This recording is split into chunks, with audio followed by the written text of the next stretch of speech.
Hello friends, स्वागत है आपका उड़ान कंपटीशन क्लासेस के ऑफिशियल यूट्यूब चैनल पर। तो आज हम आपके लिए लाए हैं एक बहुत ही महत्वपूर्ण हिंदी का टॉपिक समास, जो हर एग्जाम में हर परीक्षा में पूछा जाता है। तो चलिए शुरू करते हैं हम आज का अपना समास होता क्या है। आज हम पढ़ेंगे समास और उसके भेद, सारी चीजें फुल डिटेल में आपको पढ़ाई जाएंगी। तो समास के बारे में पढ़ने से पहले देखिए क्या करते हैं हम सबको क्या जिंदगी में सफलता चाहिए। आप सारे लोग जान रहे हैं इस टाइम एग्जाम कई आने वाले हैं, रेलवे का आने वाला है, जेल वार्डन के आने वाले हैं और भी इस तरीके के कई एग्जाम, क्योंकि जिस हिसाब से योगी जी ने कहा है कि वो 6 महीने में वो निकाल के वैकेंसीज निकाल के आपको क्या करेंगे, जॉब दे देंगे। तो उस हिसाब से आप इतना मान के चलिए कि उनकी सरकार बदलने से पहले वो आपको जॉब तो देंगे ही देंगे। और जॉब के लिए क्या है, आपको परिश्रम करने की आवश्यकता है, तैयारी करने की आवश्यकता है, क्योंकि सफलता पहले से की गई तैयारी पर ही मिलती है। बिना ऐसी तैयारी के असफलता निश्चित है। मतलब अगर आप तैयारी अच्छे से नहीं करेंगे तो क्या आप असफल ही हो जाएंगे। ये आपके पास एक बहुत अच्छी अपॉर्चुनिटी है कि आप जो एग्जाम आने वाले हैं इनके लिए आप अच्छे से फोकस करके पढ़ें, क्योंकि इस टाइम ना आपको कोई कोचिंग्स मिल रही है, ना कोई टीचर मिल रहा है, तो हम आपको दे रहे हैं एकदम फ्री में एजुकेशन। तो इसके लिए आप हमारे चैनल को सब्सक्राइब कर दीजिए, बेल आइकन को प्रेस करिए, ताकि रिलेटेड वीडियो जो भी हम आपके लिए डालें वो सब आपको मिलती रहे। और हमारा वीडियो आपको कैसा लगता है वो आप हमें जरूर बताएं कमेंट में, हमारे वीडियो को लाइक भी कर दें। और ये जरूर बताएं हमें कमेंट में कि अगर आपने अभी तक हमारे चैनल को सब्सक्राइब नहीं किया है तो क्यों नहीं किया है, क्या कमी है, आप ये सारी चीजें भी हमें जरूर बताएं। तो चलिए शुरू करते हैं हम आज के अपने वीडियो को। देखिए आज हम टॉपिक पढ़ेंगे समास। समास होता क्या है। देखिए बहुत लोग कह देते हैं समास विच्छेद, क्या बोलते हैं, विच्छेद। लेकिन समास विच्छेद नहीं होता है, संधि, क्या, संधि विच्छेद होता है। समास का विग्रह होता है, क्या, समास विग्रह। यानी संधि विच्छेद का मतलब होता है कि दो शब्दों को हम तोड़ते हैं, यानी कि उनको अलग अलग करते हैं, वो उसका मतलब होता है विच्छेद करना। और यहाँ पर हम करते हैं समास विग्रह, यानी कि हम किसी बड़ी बात को, किसी बड़ी भी चीज को हम शॉर्ट इतना शॉर्ट करते हैं कि क्या, जिसको हम आसानी से बोल सकें। वो क्या होते हैं, वो होते हैं समास। और समास और संधि ये ऐसी चीजें हैं जो आपसे हर परीक्षा में पूछी जाती हैं, क्योंकि बिना समास बिना संधि के जिन भी पेपरों में हिंदी आती है, बिना समास और संधि के प्रश्नों के कोई भी आपका एग्जाम पेपर नहीं होता है। तो चलिए शुरू करते हैं आज का अपना टॉपिक, संधि। समास, समास क्या है। देखिए समास का तात्पर्य है संक्षिप्तीकरण। संक्षिप्तीकरण मतलब कम करना, संक्षिप्त करना। नहीं बोलते हैं कि चीजों को संक्षिप्त करिए, यानी कि कोई बड़ी बड़ी चीजों को ऐसा बोलना, ऐसा करना कि वो छोटी हो जाए, जैसे कि संक्षिप्तीकरण होता है समास का मतलब। फिर होता है दो या दो से अधिक शब्दों से मिलकर बने हुए एक नवीन एवं सार्थक शब्द को समास कहते हैं। जैसे कि 2, 3, 4, 5, 6 इस तरीके के जो भी शब्द हैं, इन शब्दों को मिलाकर एक नया शब्द बनाएं। और वो नया शब्द ये नहीं कि कुछ भी हो गया, उस नए शब्द का एक पूरा अर्थ हो कि वो शब्द है क्या। अगर नया शब्द बन रहा है और उसका अर्थ निकल के आ रहा है तो ही है वो आपका समास। ऐसे नहीं आपने कुछ भी शब्दों से मिला दिया और उसका कोई अर्थ नहीं है और आप कह रहे हैं ये समास है, वो समास नहीं होता है। तो देखिए जैसे कि यहाँ पे बोला, जैसे बड़ा शब्द है आपका रसोई के लिए घर, क्या है, रसोई के लिए घर। तो इसको हमने क्या किया, संक्षिप्त में किया, इसको छोटा किया, यानी कि इसको कम किया। और कम करने के बाद इसको क्या बना दिया, इसको हमने बना दिया रसोई घर। देखिए रसोई के लिए घर को जो हमने संक्षिप्त करके बनाया है, उसका जो ये निकल के आए है शब्द, इसका एक अर्थ है ना, ऐसा तो नहीं है ये बिना अर्थ का शब्द है। फिर देखिए नीले रंग की गाय, तो क्या हो गई आपकी, हम इतना बड़ा बोले नीले रंग की गाय, तो नीले रंग की गाय बोलने से अच्छा सीधे बोल दो ना नील गाय। क्या आपने इसको छोटा किया ना और इसका एक अर्थ देता हुआ शब्द बनाया है। इस तरीके के जो शब्द होते हैं वो क्या होते हैं, समास। यानी कि जो भी बड़े बड़े शब्द होते हैं, 2 या 2 से अधिक, लाइक 3, 4, 5, 6 जितने भी शब्द होंगे उनको हम छोटा करेंगे और छोटा करने के बाद एक अर्थ के सहित शब्द निकाल के लाएंगे, वो क्या होगा, वो होगा आपका समास। फिर हम बात करते हैं समास के भेद। देखिए समास के भेद 6 प्रकार के होते हैं। कितने होते हैं? 6 होते हैं। कौन कौन से? अव्ययी भाव समास, तत्पुरुष समास, द्विगु समास, द्वंद्व समास, कर्मधारय समास और बहुब्रीहि समास। ये क्या होते हैं? एग्जाम में एग्जामिनर पूछ देता है कि समास कितने प्रकार के होते हैं, तो ये आपको ये चीज जरूर पता होनी चाहिए कि जो समास होते हैं वो आपके 6 प्रकार के होते हैं। कितने प्रकार के? 6 प्रकार के। और ये जो 6 प्रकार के हैं, अब आप इनको कैसे पहचानेंगे वो चीज चलिए हम डिटेल से जानते हैं।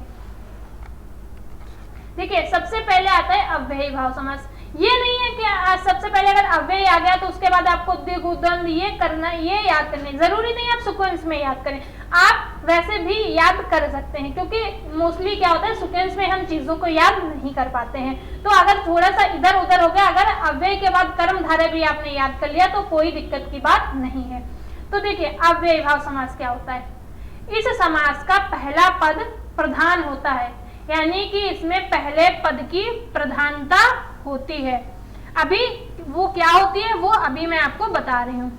और पूरा पद अव्यय होता है। इसके पहले पद उपसर्ग होता है, मतलब जो इसका पहला पद होता है वो उपसर्ग होता है। उपसर्ग क्या होता है? देखिए अभी तो मैं आपको बता दे रही हूँ, लेकिन इसका भी जब एक टॉपिक पे पूरा बन के आएगा उपसर्ग का, तो वो चीजें आपको अच्छे से समझ में आएगी। देखिए किसी शब्द के पहले लगकर जो एक नया शब्द बनाता है उनको हम उपसर्ग कहते हैं। जैसे कि यहाँ पे लिख देते हैं हम भाव, लेकिन इससे पहले अगर हम लगा देते हैं दया, अगर हम लगा देते हैं दया तो क्या ये आपका बन जाता है दया भाव। ये क्या उपसर्ग लग के एक नया शब्द बन गया, ये होता है आपका उपसर्ग। देखिए तो आपको ये समझ में आएगा ना, अव्ययी भाव का जो पहला पद होता है वो पहले पद प्रधान होता है और जो पद होता है वो अव्ययी होता है। तो देखिए और इसमें पहला पद जो उपसर्ग जैसे कि आ, अनु, प्रति, हर, भर, नी, निर, यथा, यावत आदि शब्द उपसर्ग शब्द का बोध होता है। जैसे कि उदाहरण में देखिए यहाँ पे बड़ा बड़ा करके यहाँ पे लिखा गया है जन्म पर्यंत। जन्म पर्यंत यानी कि जन्म पर्यंत होता है जन्म के पहले। फिर यहाँ पे दिया गया अजन्मा। देखिए इसी को हमने एक छोटी भाषा में लिख लिया ना, अजन्मा। फिर यहाँ पे लिखा है अवधि के अनुसार, यानी कि समय के अनुसार। तो यहाँ पे देखिए यहाँ पे लिखा गया है यथा विधि। ये क्या, इसमें पहले जो इन्होंने बोला ना, देखिए आ लग के जो नए शब्द बनते हैं, तो देखिए यहाँ पे आ लगा हुआ है ना, अजन्मा में आ लगा हुआ है।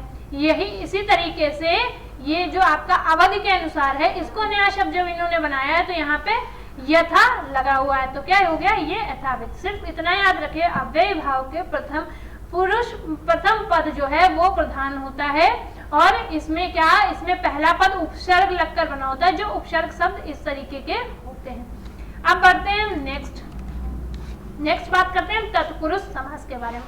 तत्पुरुष समास क्या होता है? देखिए तत्पुरुष समास में कारक चिन्ह का प्रयोग होता है। अब आप सोचेंगे कारक चिन्ह क्या होते हैं? देखिए कारक चिन्ह वो होते हैं जैसे कि कर्ता ने कर्म को कारण से, संप्रदान के लिए, अपादान से, ये क्या, ये आपके कारक चिन्ह होते हैं।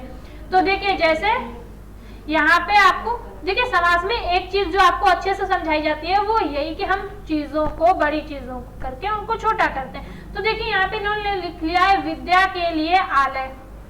क्या लिखा है? विद्या के लिए आलय। जो विद्या के लिए आलय होता है उसको हम क्या कहते हैं? विद्यालय। क्या बोलते हैं? बोलते हैं उसको विद्यालय। फिर राजा का पुत्र, राजा का जो पुत्र होगा वो क्या होगा? वो होगा आपका राजपुत्र। आपको यहाँ पे याद रखना है कि तत्पुरुष समास में कारक चिन्ह होते हैं। वो कारक चिन्ह आपको याद करने की आवश्यकता है, और अगर आपको नहीं पता है तो आप हमें कमेंट में बताएं, हम एक कारक चिन्हों पे भी वीडियो बना देंगे, तो ये आपके लिए यूजफुल हो जाएगा। अब हम बात करते हैं द्विगु समास के बारे में। देखिए, द्विगु समास वो होता है जहां पर संख्या का बोध होता है, यानी कि जहां पर कुछ चीजें ऐसी लिख के आए जिसमें पहले संख्या हो, उसको क्या बोलेंगे, उसको हम बोलेंगे द्विगु समास। जैसे तीनों लोगों का समाहार, तीनों लोगों का समाहार। देखिए यहाँ पे तीन, क्या तीन संख्या है ना, तो यहाँ पे इन्होंने इसको कर दिया त्रिलोक। क्या कर दिया, त्रिलोक। यानी कि जहां पर इस तरीके के चारों, तीनों, 9, 10 ये आए, ये क्या, ये द्विगु समास के अंतर्गत आते हैं। देखिए जैसे नवरात्रियों का समूह, तो ये हो गया नवरात्र, नवरात्रियों का समूह हो गया नवरात्र, यानी कि जहां पर संख्या होगी वहां पे आपका द्विगु समास होगा। फिर बात करते हैं द्वंद्व समास के बारे में। द्वंद्व समास योजक चिन्ह या का बोध करते। देखिए द्वंद्व समास में या तो ऐसे योजक चिन्ह होगा, या फिर वहां पर शब्द में दोनों के बीच में या शब्द यूज किया होगा। देखिए जैसे यहाँ पे लिखा है पा पुण्य, तो यहाँ पर तो इन्होंने योजक चिन्ह इस्तेमाल किया ना।